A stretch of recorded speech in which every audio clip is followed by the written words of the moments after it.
Okay. Hi, Kara. I'm so glad that you could come in today. Thank you. It's very, very nice to meet you. Yeah, thank you. So when you did your intake, they should have gone over your rights as a client and confidentiality and kind of what we do here. Did that happen? Yes, they did. Okay, great.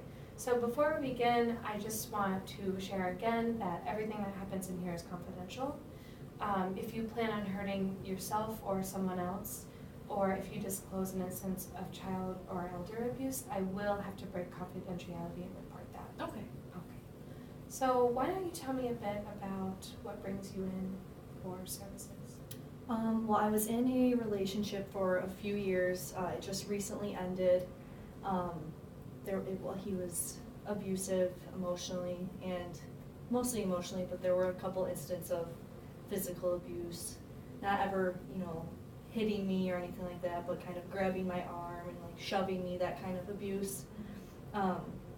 It started very early on in the relationship, but I just recently got out of it, and just ever since I'm just still terrified that he has still been trying to contact me. I've been trying to tell him, we're completely done.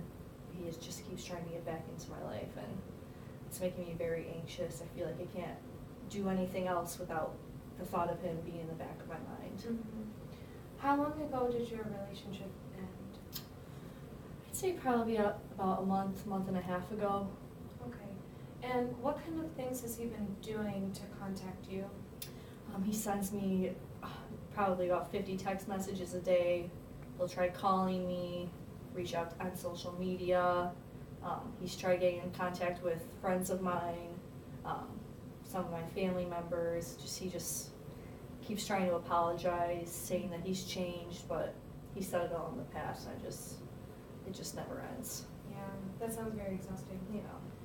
Has he ever made any threats against you?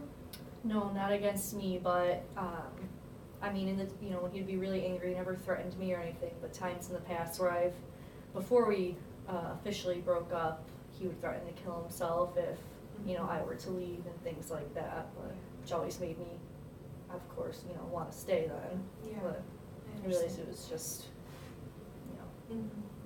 So have you talked to anybody about something that is called an order of protection? I have not, no. Okay. Because that might be something that we can look into, especially if you've been keeping, documents or saving text messages and things like that of him contacting you. That might be something that we can look into, and we can definitely, work on that. I also wanted to ask, though, about the anxiety that you're experiencing. What does that feel like for you? It always just feels like there's this pit in my stomach. I always feel like my chest is so heavy. I have a really hard time sleeping at night because I'm always constantly looking at my phone to see if there's any messages from him. It's always on my mind. I can't focus on work.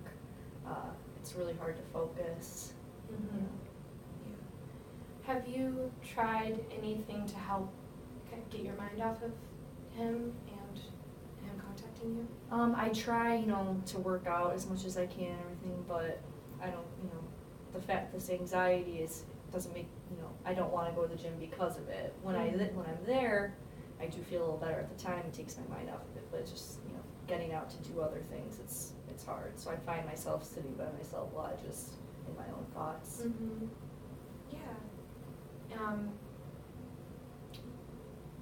Has there been times where you thought about blocking him in any way from your Facebook, or blocking his number so we can't contact you? I haven't. I know that I should, but I think I would feel, I do feel kind of bad just trying, we were together for a while. I don't want to completely have him cut out, even though it's probably for the best, but I haven't tried that.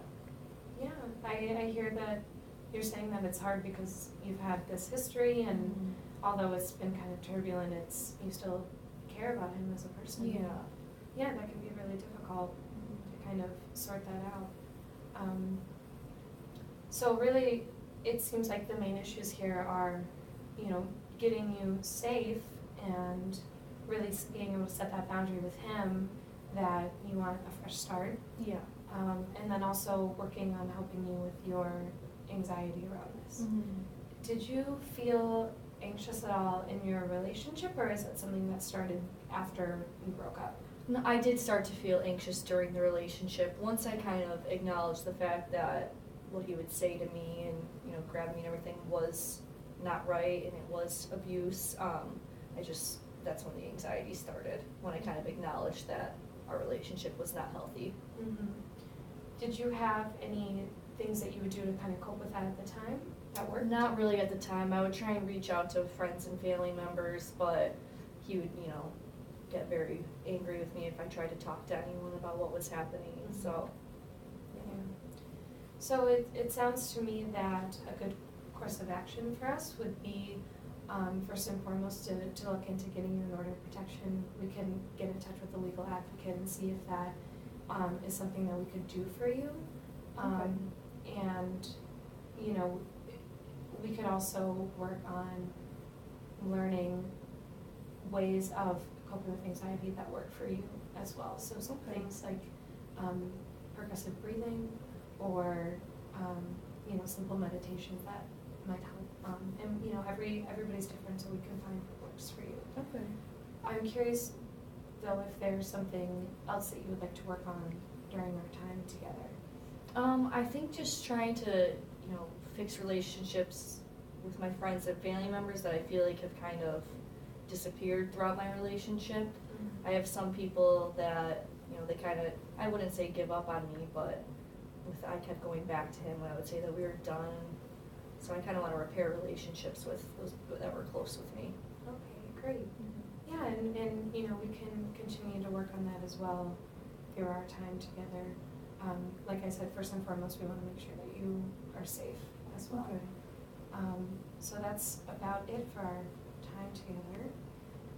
Is there anything else you'd like to share with me? Do you feel comfortable leaving today? I do feel comfortable leaving, but I was wondering, can you tell me a little bit more about what the order of protection would kind of consist of?